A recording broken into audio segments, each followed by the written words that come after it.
track view atau grafik pengeditan.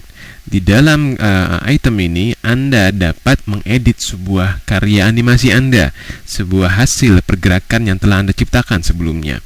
Nah, untuk mengeditnya Anda dihadapkan oleh dua buah pilihan. Satu dengan menggunakan Dropsheet dan kedua dengan menggunakan Curve Editor. Kedua fungsi ini mempunyai perbedaan di dalam kategorinya. Dropsheet itu merupakan sebuah mode pengeditan yang menitik beratkan pada timing sebuah pergerakan. Jadi, Dropsheet ini diperuntukkan untuk mengedit kapan, di mana objek animasi tersebut akan bermula, akan habis. Ya, jadi hanya berbicara dengan timing, kapan.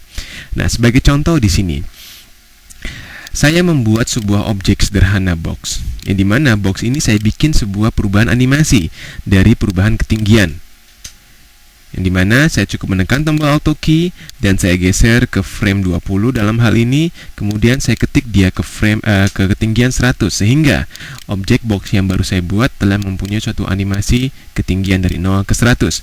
Dan bila saya mempergunakan proses cloning, yang saya banyak sejumlah yang saya inginkan, dalam hal ini 5, dan bila Anda melakukan proses playback, Anda akan melihat ke 5 box ini melakukan perubahan animasi secara berbarengan. Apabila Anda ingin melakukan perubahan animasi yang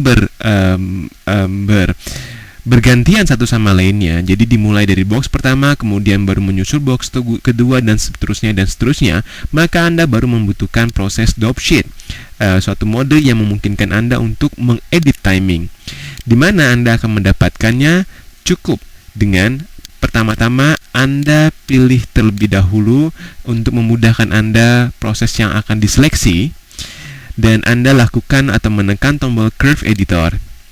Nah, secara default di dalam Tricium Max 5 dia menggunakan default Curve Editor untuk tampilannya, dan bila merubah ke dalam konteks mode Dropsheet, Anda cukup mendekatkan mouse Anda ke Modes dan Anda ganti ke Dropsheet.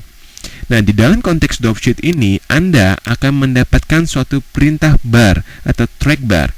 Dengan konteks trackbar ini memudahkan kita untuk mengedit kapan objek yang berikutnya melakukan proses penganimasian. Dalam hal ini saya cukup menggeser setiap objek-objek ini, yang trackbar ini secara tersusun seperti anak tangga, sehingga gerakan yang tercipta dapat terlihat seperti ini. Dengan pengertian Dropsheet, akan lebih mudah Anda untuk bisa mengatur timing di dalam animasi. Dan kita beralih ke dalam konteks Curve Editor. Curve Editor adalah suatu mode pengeditan yang menitik beratkan pada sifat pergerakan. Diingatkan sekali lagi, sifat pergerakan. Di dalam Curve Editor, Anda akan mendapatkan sebuah sifat kurva dari hasil animasi yang telah Anda buat, yang dimana Anda akan mendapatkan sifat kurva akselerasi, deselerasi, step, dan linear. Saya contohkan sebagai berikut. Saya mempunyai sebuah tripod di dalam posisi A yang akan bergerak ke dalam posisi B. Bila saya lakukan proses playback, Anda akan melihat bergerak seperti ini. Ya. Nah, sifat pergerakan yang ditimbulkan belum mewakilkan dari item function curve dari yang akan kita buat. Jadi masih secara global. Nah, bila saya ingin memberikan sifat akselerasi, maka saya harus mengatur sifat kurva objek ini, yang dimana akselerasi objek itu berawal dari posisi diam ke posisi melaju dengan percepatan yang semakin lama semakin bertambah. Untuk melakukan itu, saya cukup memilih objek ini, kemudian saya buka Curve Editor. Di dalam Curve Editor, secara otomatis Anda akan mendapatkan sebuah sifat kurva, yang dimana di dalam positionnya Anda akan mendapatkan posisi X, Y, dan Z. Dalam hal ini saya melakukan perubahan di posisi X, sehingga Anda hanya cukup memfokuskan dalam posisi X-nya saja. Ini adalah kurvanya. Nah, apabila Anda ingin melakukan proses akselerasi, maka Anda harus merubah sifat kurva ini.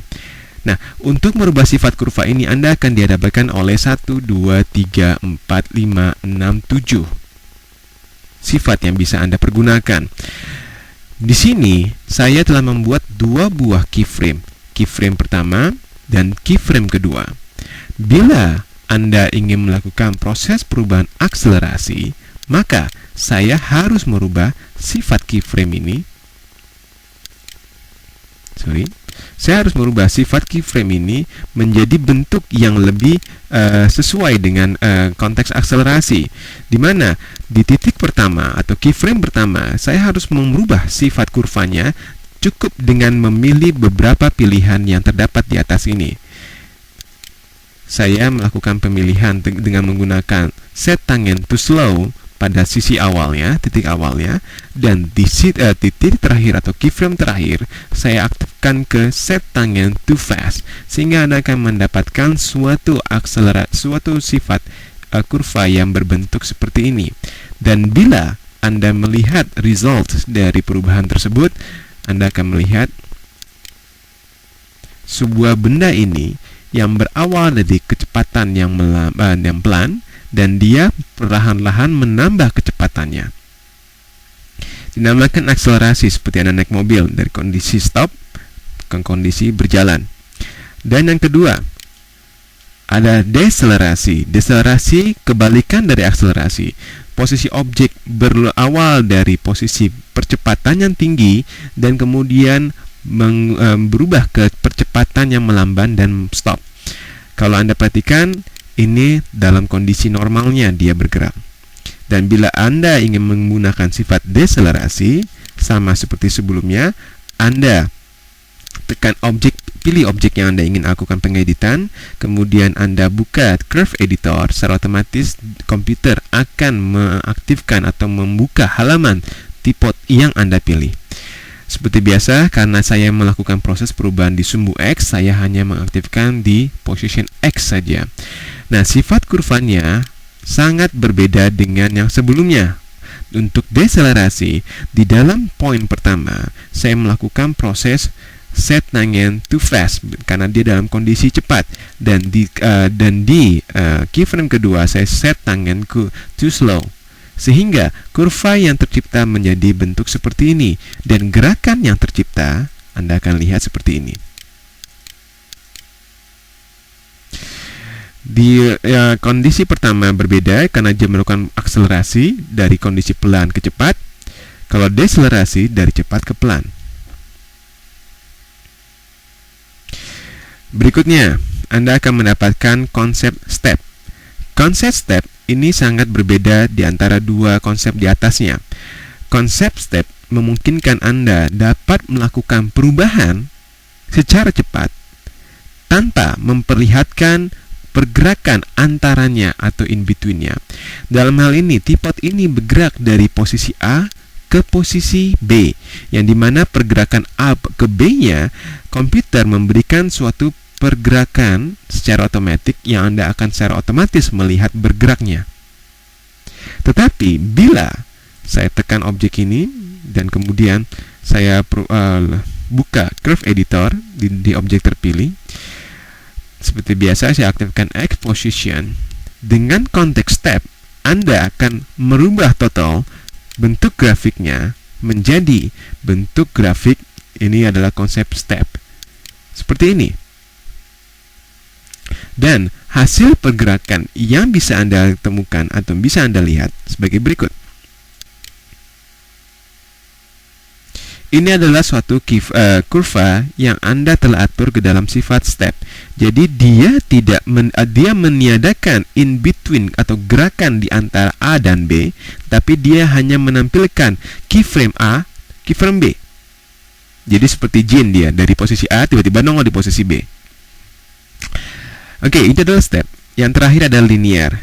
Linear adalah sebuah sifat yang memberikan kesan pergerakan lurus. Jadi kecepatan dari posisi A ke posisi B konstan. Ya, sama seperti yang sebelumnya, saya tekan objek tipot ini, saya buka Curve Editor, dan Anda akan bisa melihat di sumbu posisi X. Oke. Saya atur di posisi keyframe pertama dengan konteks linear atau set tangent to linear. maka dia akan memberikan sebuah sifat garis lurus. Dan di posisi B juga seperti itu, linear, seperti ini. Maka Anda akan melihat suatu kurva yang lurus. Dan bila Anda perhatikan, maka Anda telah membuat suatu pergerakan yang konstan. Dan bila Anda lihat dari keempat sifat ini, pertama akselerasi, yang dimana Anda telah membuat sebuah objek yang bergerak dari posisi lambat ke posisi cepat. Deselerasi, dari posisi cepat ke posisi lambat dan berhenti. Kemudian step, Anda memberikan suatu perubahan secara mendadak yang berubah langsung dari A ke B tanpa memperlihatkan perjalanannya. Dan linear adalah posisi di mana Anda memberikan suatu pergerakan yang konstan. Biasanya ini dipakai untuk memberikan sifat gerakan sudut yang tajam. Oke, ini adalah sifat kurva daripada tools yang Anda akan dapatkan di Curve Editor. Kemudian, selain itu, Anda akan mendapatkan proses namanya looping atau pengulangan, dan di mana di dalam komputer, di dalam 3ds Geomax, mereka menamakan dengan kategori out of range type. Seperti Anda lihat di sini, saya telah mempunyai sebuah objek kupu-kupu satu sayap, yang dimana sayap tersebut telah melakukan proses animasi, telah dibuat proses animasi sebagai berikut. Ya. Nah, yang dia mempunyai suatu keyframe yang hanya sampai pada saat frame 27, yang pergerakan seperti ini. Dan dengan menggunakan out of frame type, yang dimana fungsinya bisa melooping suatu pergerakan, Anda bisa menggunakan gerakan-gerakan yang telah Anda buat untuk Anda buat secara beruntun, dan dia akan mengulang terus. Caranya seperti biasa, Anda tekan objek yang Anda akan edit, kemudian Anda buka Curve Editor ini, maka Anda akan mendapatkan kurvanya, yang dimana saya mengedit di dalam konteks rotations, Y rotations. Dan seperti Anda lihat, Anda akan melihat suatu kurva yang berhenti di saat frame ke-28. Dan bila Anda menaktifkan atau menekan tombol parameter curve out of range type, maka komputer akan membuka 6 buah sifat penggandaan atau peloopingan sebuah kurva. Konstan, seperti secara default, dia tidak memberikan suatu pengulangan kembali setelah keyframe terakhir.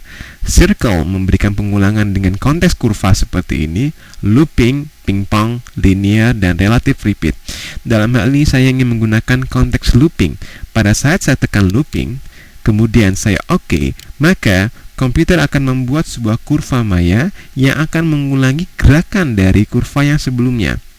Dan bila Anda perhatikan result yang terjadi, saya telah mempunyai sebuah gerakan dari sayap yang mengulang kembali gerakan sebelumnya. Nah, dengan out of range type, Anda bisa melakukan itu. Sekarang tinggal saya melakukan proses mirroring dengan copy. Tetapi di dalam mirroring copy ini, seperti biasa, bila Anda telah menekan tombol curve editor dan Anda menggunakan minimize, biasanya komputer masih menyimpan settingan sebelumnya. Ini dia. Ya, di sumbu Y. Nah, bila ini terjadi, saat Anda akan playback, Anda akan mendapatkan suatu pergerakan yang tidak semestinya. Sehingga saya melakukan proses perubahan cukup dengan cara menggunakan scale, value, vertical. Dan saya mengingat posisi top di kurva di keyframe ini ada di di bilangan 60. Bila saya melakukan proses sebaliknya, saya akan berhenti di bilangan 60 tapi minusnya, sehingga saya mendapatkan suatu pergerakan yang saling berlawanan. Oke, itu untuk kategori out of range type. Nah, sekarang untuk kategori multiple curve. Di dalam multiple curve, Anda akan bisa membuat suatu pergerakan seperti ini. Saya ingin membuat suatu benda yang bergerak memantul atas bawah. Cukup saya pilih bola tersebut ini, saya tekan tombol auto key, saya tekan set key untuk key pertama kali, dan saya geser ke frame 10 dalam hal ini, saya geser dia ke atas. Ya, maka dia mempunyai 2 buah key seperti ini. Dan bila saya pilih key yang pertama, saya tekan tombol shift di keyboard, kemudian saya geser sambil menekan, saya mengcloning key yang pertama ini menjadi key yang terakhir, sehingga komputer akan memberikan suatu pergerakan seperti ini. Oke, sekarang saya telah membuat sebuah gerakan bouncing dari bawah ke atas ke bawah kembali. Ya, oke. Kemudian saya akan menggunakan perintah curve, multiply curve dan out of range untuk membuat bola ini memantul berkali-kali. Saya pilih bolanya, saya menggunakan tombol curve editor, dan saya melakukan proses perubahan di sumbu Z. Ini adalah kurvanya. Kalau Anda lihat, kurvanya ini kurang memberikan sifat pantulan yang sebenarnya. Saya akan merubah 2 titik di bawah ini, yaitu saya cukup memilih 2 buah titik di bawah ini dengan sifat linear, dan saya merubah titik yang di atas dengan sifat slow seperti ini, sehingga Anda akan mendapatkan sebuah kurva seperti ini dan pergerakan yang berbeda dibandingkan sebelumnya. Seakan-akan benda tersebut telah mempunyai suatu berat, yang dimana dia pada saat dia melangkah ke atas, dia melawan gravitasi, semakin lama semakin pelan, dan dia terjun ke bawah, dia mendapatkan gravitasi, maka dia akan semakin cepat. Itu adalah sifat kurva yang biasa dilakukan pada saat konteks bouncing ball. Oke, nah sekarang saya buka lagi kurva ini. Saya ingin melakukan proses looping seperti yang sebelumnya saya bahas di kupu-kupu. Saya cukup memilih Z position ini, dan saya aktifkan, saya menekan parameter curve out of range, dan saya aktifkan looping. Saya oke. Maka Anda akan melihat kurva ini terus akan diulang, sehingga Anda akan mendapatkan seperti ini. Nah, di mana peranan multiple curve? Multiple curve Anda akan dapatkan di saat Anda ingin mengedit sumbu Z position ini. Anda di sini akan mendapatkan sebuah curve, tulisan curve, yang Anda akan apply multiple curve, sehingga pada saat saya mengklik perintah ini, di dalam Z position akan menimbulkan suatu tanda plus kembali, plus tambahan, yang dimana bila saya buka, Anda akan mendapatkan suatu perintah multiple curve yang garisnya konstan lurus, yang dimana garis ini menandakan di bilangan 1 dari titik awal dan titik akhir. Bila titik akhir ini saya ganti atau saya geser ke dalam konteks 0, atau makin lama dia mendekati ke bilangan 0, berarti dari 1 ke 0, maka Anda akan melihat sebuah pergerakan yang makin lama semakin mengecil, atau seakan-akan bola itu berhenti memantul. Jadi multiple curve, Anda bisa mengkontrol konteks out of range ini untuk bisa memberikan penekanan sebuah pergerakan.